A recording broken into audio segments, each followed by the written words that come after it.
इस चैप्टर की शुरुआत वहाँ से होती है जहाँ से पिछला चैप्टर खत्म होता है। चलो स्टार्ट करते हैं। स्वागत है दोस्तों आपका मेरे चैनल सुपर लेवल मानवा में। ब्लू स्पिरिट उस गू पॉइजन को देख रही थी और बोलने लगती है कि तुम में कुछ ज्यादा ही अहंकार है, तुम तो बहुत छोटे हो। चलो मुझे मेरा मॉडल वापस करो वरना मैं तुमको यही डिसअपियर कर दूंगी। फिर वो गू पॉइजन ये बात सुनने के बाद ब्लू स्पिरिट पे हमला कर देता है। फिर ब्लू स्पिरिट सोचने लगते हैं इसके हमले में इतनी ताकत है कि आसानी से किसी भी ग्रीन स्पिरिट को हरा दे। इस गू पॉइजन में सच में ताकत है। लगता है ये ऑलमोस्ट कंप्लीट होने वाला है और उसमें से काफी सारी स्पिरिट बाहर निकलने लगती हैं और वो बोलने लगती हैं हमको बचाओ, कोई यहाँ पे है जो कि हमको मार रहा है, प्लीज हमको बचा लो। फिर उन सबके बीच में से कोई एक इंसान बाहर आता है और जैसे ही वो बंदा पूरी तरह से मैनिफेस्ट होता है वो सारी की सारी स्पिरिट वहां से भागने लगते हैं और उसको ब्लू स्पिरिट देख के सोचने लगती है ये क्या सच में गू पॉइजन पैदा होने वाला है। फिर उसके अंदर से आवाज आने लगती है ब्लू स्पिरिट। ये बात सुन के ब्लू स्पिरिट नीचे उतर आती है और वो देखती है ये कौन है। फिर सामने दिखाया जाता है कि जियोन खड़ा हो रहा था। उसको देख के वो बोलती है मॉर्टल तुम अभी जिंदा हो। अपना जियोन मस्त हीरो वाली एंट्री मारते हुए वहां से आने लगता है। फिर ब्लू स्पिरिट उसको देखने लगती है और सोचने लगती है कि इसमें से जियोन जैसी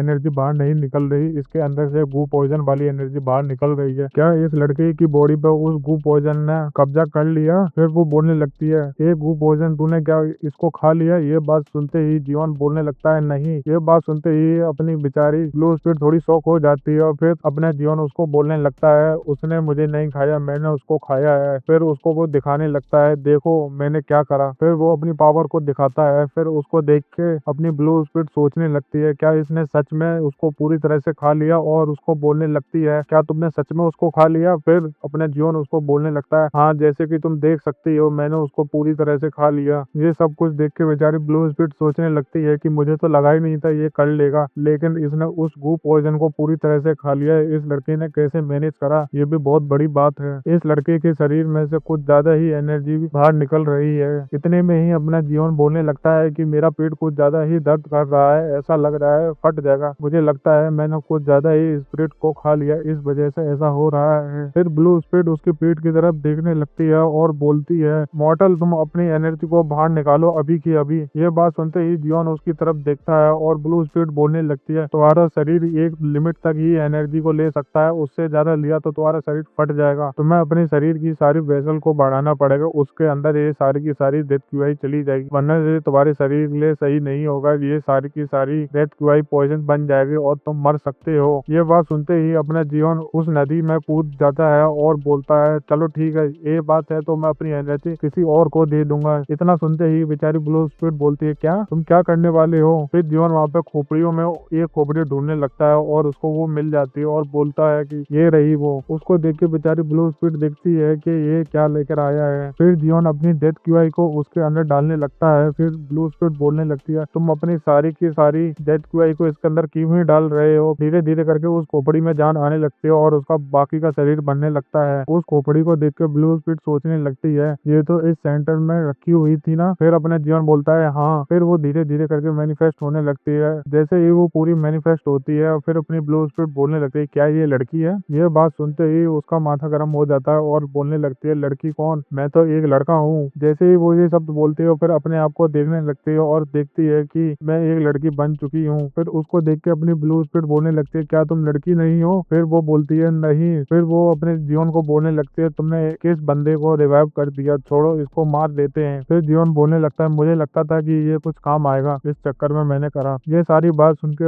उस बच्चे का माथा गर्म हो जाता है और बोलने लगता है तुम दोनों कैसे हो, कोई सामने खड़ा है और तुम उसके बारे में कैसी उल्टी सीधी बातें कर रहे हो? जैसे ही वो ये बोलती है उतने में ही ब्लू स्पिरिट उसका गला पकड़ लेती है और बोलती है क्या तुम मरना चाहती हो अभी की अभी, तुम अभी पैदा हुई हो? ये बात सुनते ही वो बेचारी डर जाती है और बोलती है नहीं। फिर जीवन उस लड़की की तरफ मुड़ जाता है और बोलने लगता है ब्लू स्पिरिट तुमने मुझसे पूछा था ना कि मैंने इसको रिवाइव क्यों करा? फिर वो उस खोपड़ी को पकड़ के तोड़ देता है। जैसे ही वो खोपड़ी टूटती है उस वजह से उसकी भी सिर में दर्द होने लगता है। उसको देख के ब्लू स्पिरिट मजाक बनाते हुए बोलती है तुमने इसकी रूट्स को काट दिया, इस वजह से इसको भी काफी ज्यादा दर्द हो रहा होगा, तुमको ऐसा महसूस हो रहा होगा जैसे कि कोई तुमको टॉर्चर कर रहा है। फिर जीवन उस टूटी हुई खोपड़ी के हिस्सों को खा जाता है। उसको देख के ब्लू स्पिरिट और वो बच्ची सोचने लगती है इसने ये क्या करा। जैसे ही वो खोपड़ी के टुकड़े खाता है उसके बाद उस लड़की में और जीवन में कनेक्शन बन जाता है और वो ये देखती है क्या ये कनेक्शन बन गया। फिर वो जीवन की तरफ देखती है कि उसके शरीर शरीर में से 3 धागे निकल रहे हैं, उसमें से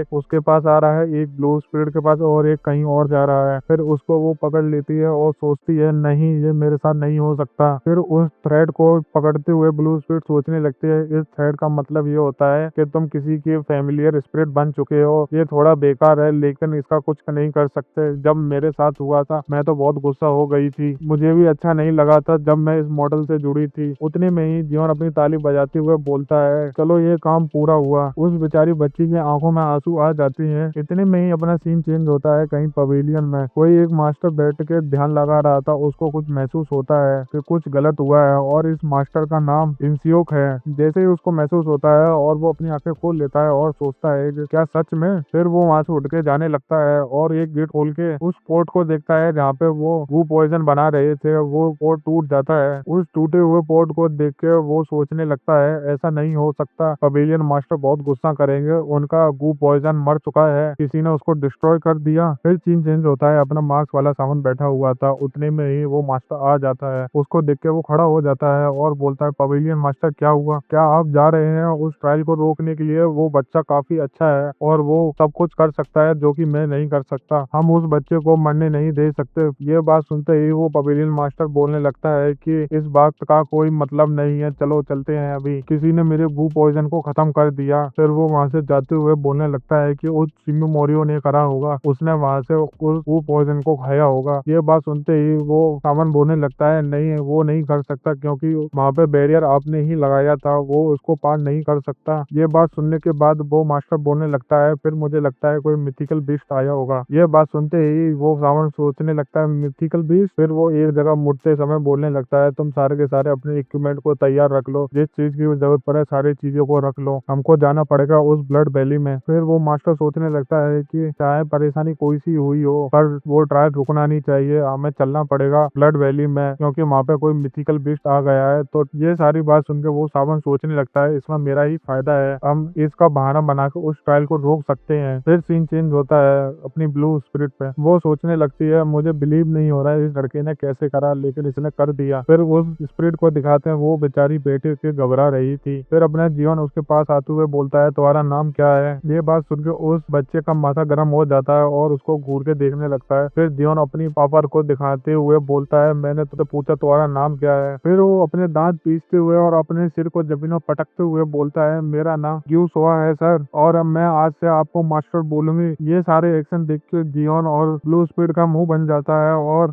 वो वहाँ कुत्तों की तरह हरकतें करने लगती है। और जैसे ही जियोन उसको बोलता है, क्या तुम मेरे लॉयल कुत्ते बन सकते हो? फिर वो कुत्तों की तरह आवाज भी निकालने लगती है। उसको देख के ब्लू स्पीड सोचती है, ये तो डिमोनिक मॉन्क से भी बेकार निकली। उसको देख के बेचारी ब्लू स्पीड सोचने लगती है, मुझे लगता था कि ये इतनी आसानी से अपना नाम नहीं बताएगी। एक ताकतवर स्पीड अपना असली नाम किसी को नहीं बताती, लेकिन इसने तो कितनी आसानी से बता दिया। एक ग्रीन स्पीड अपना नाम बताते ही वो ब्लू स्पीड बन जाती है और इसने एक बार भी नहीं सोचा अपना नाम बताने के लिए इसको। फिर उसकी नजर जियोन की तरफ जाती है और सोचने लगती है, इसके शरीर में से अभी काफी ज्यादा डेथ टुआई को बाहर निकल रही है। फिर वो जियोन को बोलती है कि तुम्हारे शरीर में से कुछ अलग एनर्जी बाहर निकल रही है, तुम्हारे शरीर में से लगभग डबल एनर्जी बाहर निकल रही है। फिर जियोन खड़े होते हुए बोलता है, क्या तुम उसको देख सकती हो? फिर ब्लू स्पीड बोलती है, क्या? फिर जियोन अपने दांत निकालते हुए बोलता है, मैंने एक नई टेक्निक को सीखा है, थ्राउट सेटरिंग एट टेक्निक। जैसे ही वो ये सब सुनती है, थ्राउट सेटरिंग एट टेक्निक, इस टेक्निक को मास्टर करने के लिए तुम्हारे दिल को और तुम्हारे मन को शांत रहना पड़ता है, अगर नहीं करा तो तुम्हारा दिल भी फट सकता है। और इस लड़के ने ये सब कुछ कर लिया बिना कोई दिक्कत के, ये तो बहुत बड़ी बात है। साथ में इस टेक्निक को तुम्हें मास्टर करने के लिए अपने पांचों सेंसेस पे कंट्रोल करना होगा। फिर जियोन बोलने लगता है, मैं इसको डिवाइड नहीं कर पाया अपने सेंट्रल डांटियन में और लोअर डांटियन में। ये बात सुनते ही ब्लू स्पीड सोचने लगती है, नॉर्मली मार्शल आर्टिस्ट अपनी सारी लिमिट को तोड़ देते हैं, उसके बाद वो एक नए रिलम में पहुंच जाते हैं, तब वो जाके ये कर पाते हैं। लेकिन इस लड़के ने इस टेक्निक की मदद से ये वाला पार्ट स्किप कर दिया। अब मुझे लगता है ये मोटा अल्टीमेट पीक में पहुंच चुका है। अल्टीमेट पीक का मतलब ये होता है कि उसके शरीर में 2 एनर्जी कोर बन जाएं। ये काम करते हुए जीवन मस्त अपना एक्शन मार रहा था। फिर सीन चेंज होता है, फिर जीवन बाहर आ जाता है और सोचने लगता है, ज्यादा टाइम नहीं बचा, ये कितनी शर्म की बात है, चलो चलते हैं, अब मैं सबको मारूंगा, सिर्फ 7 लोगों को छोड़ूंगा और अपना पूरा काम करूंगा जो कि मैं पहले नहीं कर पाया। फिर अपना सीन चेंज होता है, अपने यंगेस्ट को दिखाते हैं, वो भी किसी से लड़ रहा था और उससे लड़ने के लिए और कोई नहीं, वो टैटू वाला लड़का आया हुआ था। उसको देख के ये यंगेस्ट बोलने लगता है, तुम दूसरों के फ्लैग को क्यों चुरा रहे हो, तुम्हारे पास पहले से ही एक है ना। फिर वो टैटू वाला लड़का बोलने लगता है, मेरा मन, मैं तो कुछ भी करूँ। फिर वो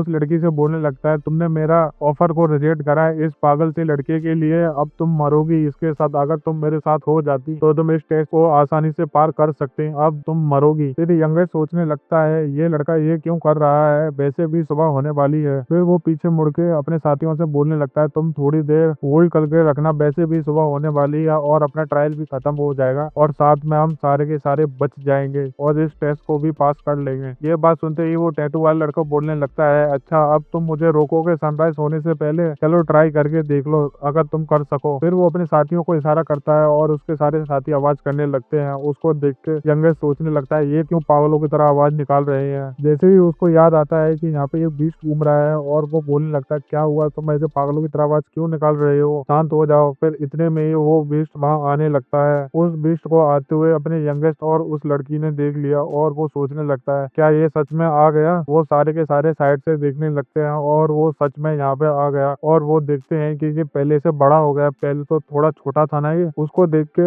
उसके सारे टीममेट बोलने लगते हैं, ये मॉन्स्टर फिर से आ गया, ये पहले से भी बड़ा हो चुका है। फिर वो लड़की पीछे मुड़ के देखती है और वो देखती है कि वो टैटू वाला लड़का अपने साथियों के साथ चुपचाप खड़ा है। फिर वो पीछे उस बीस्ट को देखने लगती है और सोचती है, ये हमारी तरफ ही क्यों आ रहा है, क्या इस फ्लैग के साथ कुछ चक्कर है। फिर वो सबको चिल्ला के बोलने लगती है, सारे के सारे उस फ्लैग के पास गैदर हो जाओ वरना ये हम सबको मार देगा। फिर वो सारे के सारे भागने लगते हैं उस फ्लैग की तरफ। उतने में ही वो बीस्ट पीछे से आके हमला करने लगता है और उस लड़की पे पीछे से हमला कर देता है। उसकी वजह से वो नीचे जाके गिर जाती है। जैसे ही वो गिरती है यंगेस्ट बोलने लगता है, क्या हुआ, वो बेचारी जमीन में पड़ी हुई थी, ऊपर से वो टैटू वाला लड़का उसके मजे लेते हुए बोलने लगता है, क्या हुआ, तुम तो मेरी टीम में आना नहीं चाहती थी। फिर वो लड़की बड़े बड़े सोचती है कि मुझे नहीं लगता था कि ये कंपटीशन ऐसा जाएगा, चलो मैं सबको गुड बाय कर देती हूँ। और वो बीस्ट उसकी तरफ धीरे धीरे करके बढ़ने लगता है और वो सोचती है कि वैसे भी सुबह होने वाली है। उतने में ही अपना यंगेस्ट हीरो बनते हुए उस बीस्ट की तरफ हमला करते हुए आ जाता है और बोलता है, चलो चलते हैं यहाँ से, जल्दी चलते हैं। लेकिन वो बीस्ट किसी पे ना ध्यान देते हुए उस लड़की पे हमला करने लगता है और वो सोचने लगते हैं, क्या अब मैं मरने वाली हूँ। उसको देख के अपना बेचारा यंगेस्ट भी सोचता है, नहीं तुम नहीं मर सकती। उतने में उसके पास एक ट्रेन आती है और उस बीस्ट को पकड़ लेती है। फिर अपना जीवन हीरो वाली एंट्री मारते हुए सबके सामने आ जाता है। जैसे ही वो वहां आता है वो सारे के सारे उसको देखने लगते हैं और वो टैटू वाला लड़का सोचता है कि ये लड़का फिर से आ गया।